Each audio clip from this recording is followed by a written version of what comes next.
from the Bonfire Studios North. It's another episode of Toros Weekly.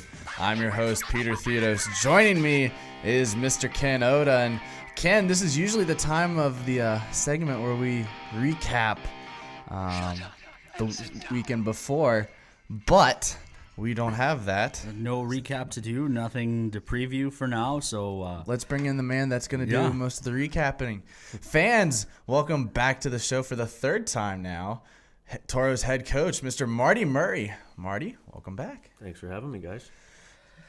So, a weird finish to the season. I think no one could have expected this, but what was it like on Monday when you went down to the room and talked to the guys and told them that the season was canceled, and then Tuesday during the exit meetings? Well, I think at that time the regular season was canceled. The whole season hadn't been canceled, and when we talked to the guys with their exit meetings, there's still a chance that the ownership was working behind the scenes, seeing what could be done. Kind of really still in shock. I don't know if it's really hit me yet that the season's done, and I really feel bad for the guys who put a lot of time and energy into the season, 7 months, and you especially feel bad for the 20-year-olds ending their career like this. Usually, it's on, you have a say in the matter when your season ends and ultimately your junior career, but feel bad for those guys that didn't have a say in the matter. How much harder is it going to be for you over the next few weeks with those 20-year-olds who aren't committed, trying to get them opportunities for college hockey? Yeah, we have, I guess, 3 of them with Dolan and Ness and OC. So, we'll continue to hammer away and make our phone calls. And, I guess if there's any good news, every team's in the same boat. There's, thank goodness for hockey TV. Schools can go back and watch and get an better idea what players are about, because, they're in the same boat as us as far as anything going on. Once again, Nana, Miss Helen Zahn, says hi to us and to you, Coach Marty. So how important were the fans this year and coming out to the Mesa to support it? In the playoffs, we get that kind of, I think 2 years ago when we won the Central Cup at home, the 20-year-olds all knew it was their last game at home. None of the guys got that. Yeah, like I said, it's just a terrible circumstances, obviously. And we had 6 regular season games and hopefully some playoff games, and I think we all know that those are the most exciting games at the Pepsi Arena, with youth hockey being wrapped up and everybody being in town. It's too early for lake weather and stuff like that. So usually those last 5-6 home games are you're playing in front of 2,000 people, and we had a taste of that on a number of occasions this year. But to have that consistent crowd and fan support down the stretch and into playoffs is something I know the players really look forward to, and obviously won't get a chance to see. Have you had time to kind of reflect on the season yet? Or you mentioned everyone's still, I know I'm kind of just sitting around in shock, not really sure how to handle all of this, how to process all of it. But have you had a chance to kind of sit back and think about your overall impressions of the 19-20 season?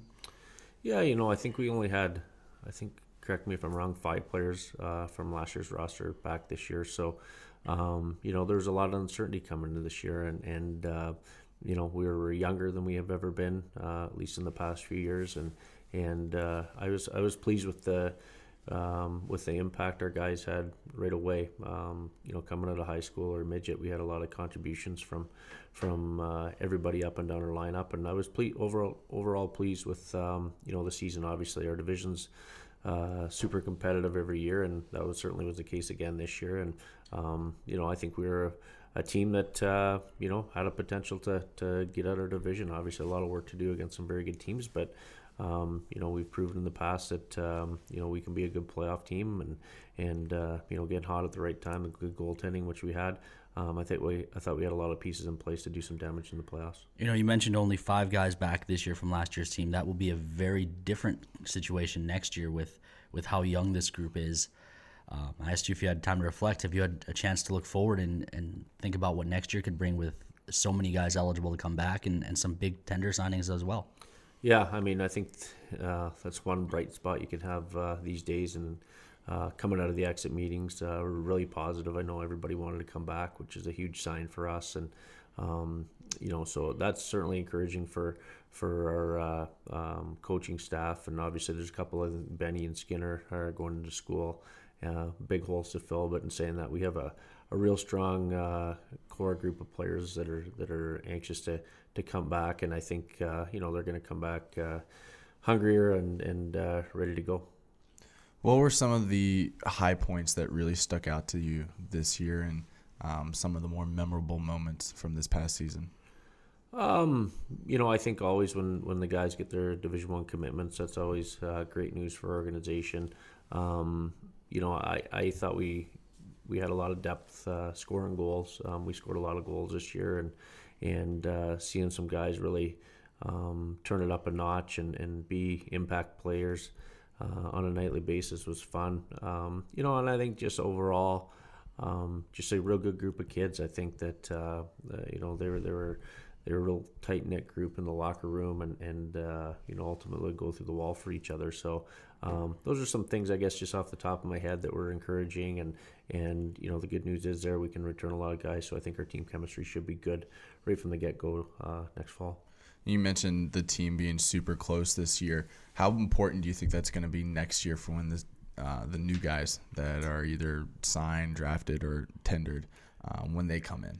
Well, I think, everybody that's coming back understands our culture and understands responsibilities and accountability. And so I think that'll make the transition hopefully seamless for the new guys coming in. So, yeah, like I said, we're looking forward to it. You can't just bank on having a large number of guys return and think things are going to be great. We're going to have to work again. I'm assuming the division's going to be as tight as it next year as it always is. So, but in saying that, to have a close knit group coming out of training camp will be huge. Hopefully for a good start. With every offseason we look at guys who are coming back, and you think about kids like this year, like Skinner, who made a huge jump from year 1 to year 2. JoJo, while the jump was maybe not as big point wise, I think proved himself a much better player and was consistently in the lineup, whereas last year he was in and out. Who are some of the guys you look forward to next year who, in their second year as Toros, might make that huge leap? Well, I think, other than the obvious, it, really had strong contributions this year with the Buckholz line. Besides that, you look at guys like, you touched on JoJo. I think JoJo's just kind of scratching the surface on how good he can be. I think he can, hopefully come in and really jump into a top 6 role. It's the timing is there for him. So it saves us trying to have to go find somebody to fill that role. You look at guys like Westland. I thought he quietly had a real strong offensive season with close to 30 points, and I don't think that was the biggest assets he brought to the table. He's a hard worker. He's a physical presence for us. I think he could have a big impact on our team. On the back end, I think you look like a kid, Will Krull, that came in and missed a lot of time early due to injury, and I thought he was real good. Over the last 25 games or whatever it was, and we look at him to come in and almost take that role of a Skinner, Nolan Sawchuk in the past, and be a go-to type player right out of the gate next fall. We've had Will on here on the show, and I've interviewed him a couple of times on the Farmers Union Intermission interview. And Will's just one of those interesting guys where he's not afraid to tell you exactly how it is. How important do you think that's going to be in next year when you're losing guys, for him to kind of step up and be that guy that leads the locker room? Well, Will's, I wouldn't say he's the most outgoing personality on our team, but I think he really did open up here in the last, probably since Christmas coming back. I thought he, opened up and was able to be more involved with the rest of the group. So that's a good sign for us and for him moving forward as a leader. We'll look to him not only to do great things on the ice, but be a big part of our leadership group. Yeah, with the potential for this these quarantines or social distancing or whatever you want to call it, for that to potentially drag on through the summer, have you, the scouting staff and the other coaches, talked about how you go about building a team for next year? Fortunately, we don't have a lot of roster spots to fill, but right now pre-draft is going on as scheduled. The draft is, and then main camp. But if those things end up having to go by the wayside, have you guys come up with a contingency plan yet, or is it's all pretty early? Well, the recruiting game never stops, right? And unfortunately, we can't get there live and see kids playing national tournaments and so forth. But I think we can do a lot of work behind the scenes and talking to people and doing our homework. And like I touched on, watching on Hockey TV, there's a lot of tools out there, a lot of resources for us to use. And it's not like watching them live. But we're in the same boat as every other team around the league, and we'll lean on those resources and do our work behind the scenes to try to put the best group on the ice we can in the fall. Do you think having so many guys coming back, normally that is an advantage, but especially if it's a different type of off season, will that help for next year? I think so. I just think the guys left town with such a sour taste in their mouth with the way the season ended. I think that'll really provide some hunger going into next season, and with the guys having the experience under their belt for a full year, I think especially in the beginning, that should help everybody get real involved in the season early. Let's move on here. So before the players left town, they did some voting on MVP and all that. So we are going to announce the results of those votings. So this would have been at our annual awards banquet with the Booster Club, but unfortunately that's another event that we had to push. So we'll go through the player voted ones.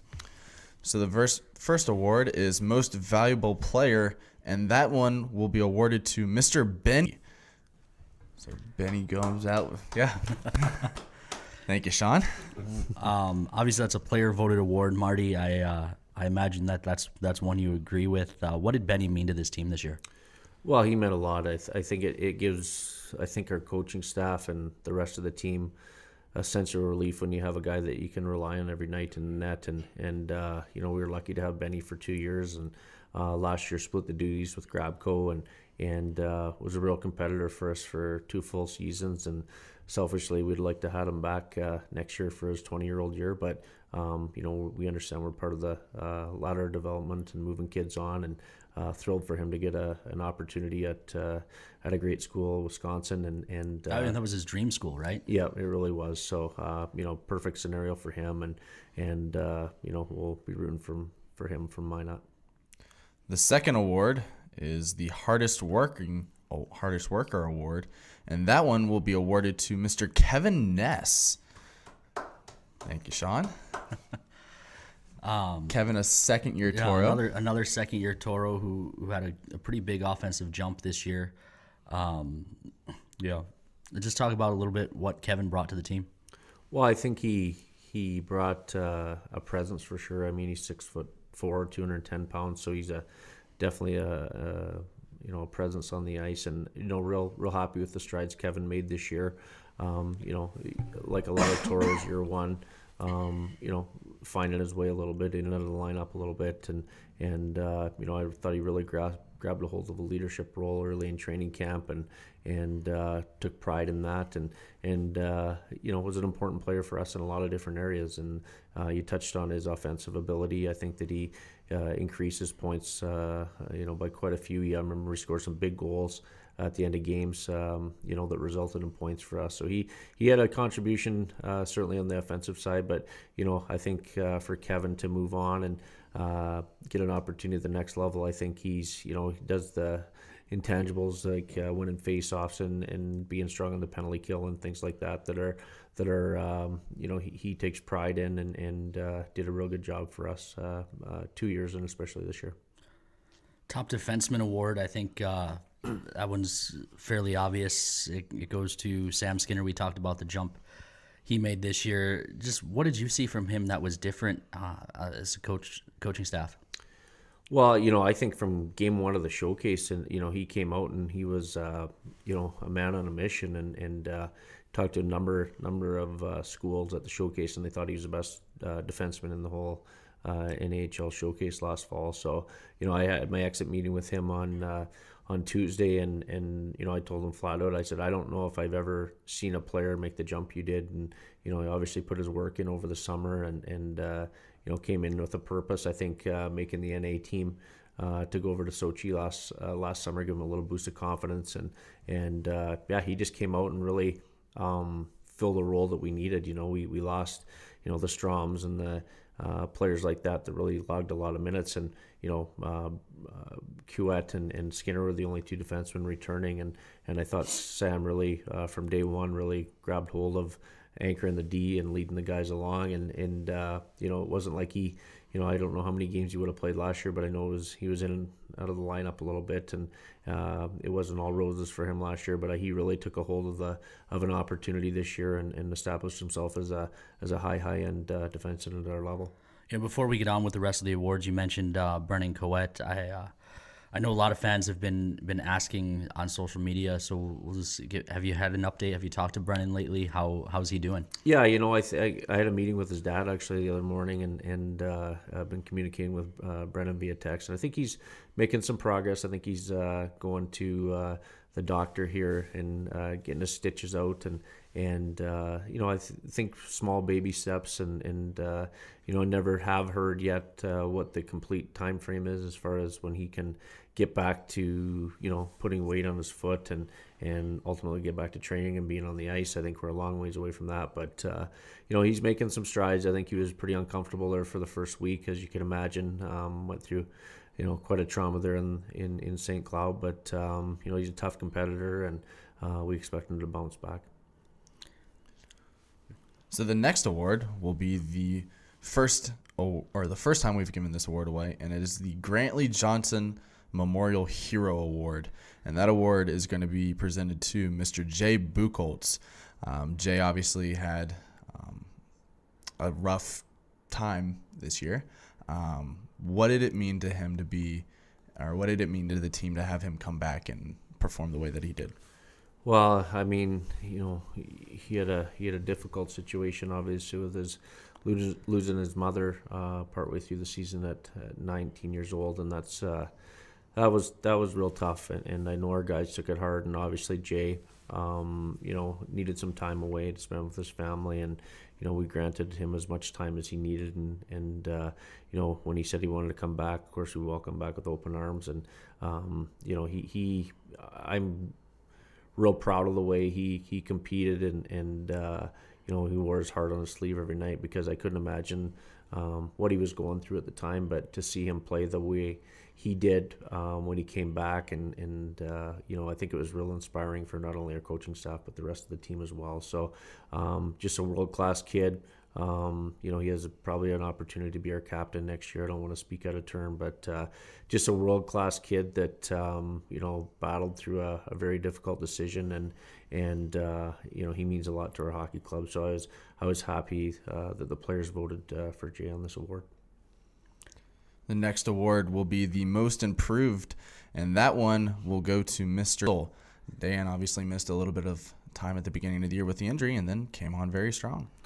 Yeah, Danny was a player that we knew had a lot of skill, and he spent last season in Fargo in the USHL, and it took him a while to get in the lineup, and they kind of spotted him in and out, and for a player with his skill, he needs to be a top six forward, and once he got back, he had a real tough first third of the season with injury. And then when he got his legs under him, he was very, very effective. I think he got his 20th, right, Ken? Yep. While we were in St. Cloud, yeah. That's not easy to do, and you have to remember he's still a 01 birth year too. So the thing I think I love about Danny is just his compete level. He's not very big in stature and doesn't weigh a ton, but he battles real hard and wins a lot of puck battles, and like I said, has a great skill set, and he really complimented the Buchholz Club and line, and it's hard to argue maybe a better line here after Christmas. You mentioned last year for Russ that he was in and out of the lineup in Fargo. We've seen that a few times with guys like Nate Pionk, Austin Martinson. How much do you think that not playing that much contributed to his slow start here in Minot this year? Well, I don't know about that. I think it was more like, the poor kid, he suffered a Charlie horse at the showcase. Like, I think it was his second shift. He got an assist on the first goal of the season. I'll remember it. And I think his second shift, he got a Charlie horse, missed the whole showcase. And then, then he suffered some migraines that took a long time to figure out, and I can't remember how many games he missed, but it was a significant amount. And so I just think, all of a sudden you miss whatever it is. Everybody's in full swing of things and in mid-season form, and he's kind of starting from the beginning. So I'm sure maybe not playing a ton last year had a little bit to do with it, but I think more so missing that valuable time in the first part of the season probably hurt him more. Final award we're going to announce is the Rookie of the Year award, and that will actually go to Dan Russell's line mate, Mr. Kyler Clevin. Kyler was 2 points away from being the Toros' all-time scorer. Yeah, Kyler was exceptional all season long, and I think he could be in conversation with the MVP with Benny. He was outstanding all year long.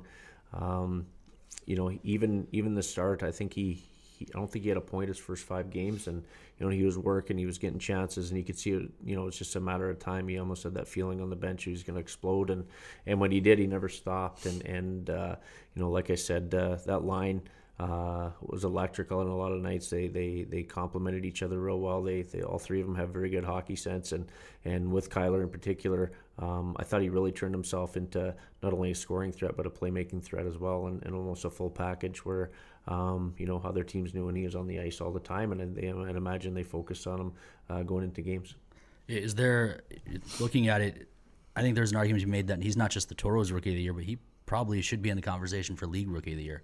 I think that I haven't looked at stats and stuff like that, but I wouldn't be surprised if he's a strong candidate for sure. I know what he meant to our team, and he's a good player. He's a Division I player without question, and I think somebody is going to get a real good one when that commitment's finally made. Marty, thanks for coming on. Fans, there is one more award that we will announce, and that is the Fan Favorite Award. You can head over to our website at minotauroshockey.com to find a link to vote on it. The link is on the right sidebar as you scroll down the page. There's a link that says Fan Favorite Award voting, so click on that and vote. We'll have the voting open through next week, Wednesday at noon, so get out there, vote. And then the other big news starting tonight, actually 24 minutes ago, it launched on the Dash Auction app, dashapp.io, dashapp.io.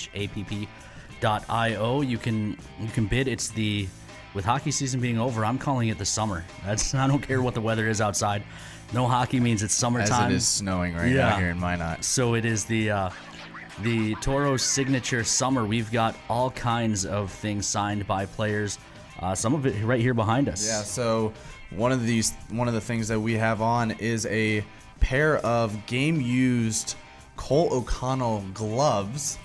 You can find those on there. We've got a glove signed by the whole team. All the guys signed that one. Our most improved player, Mr. Dan Russell, signed alternate black jersey.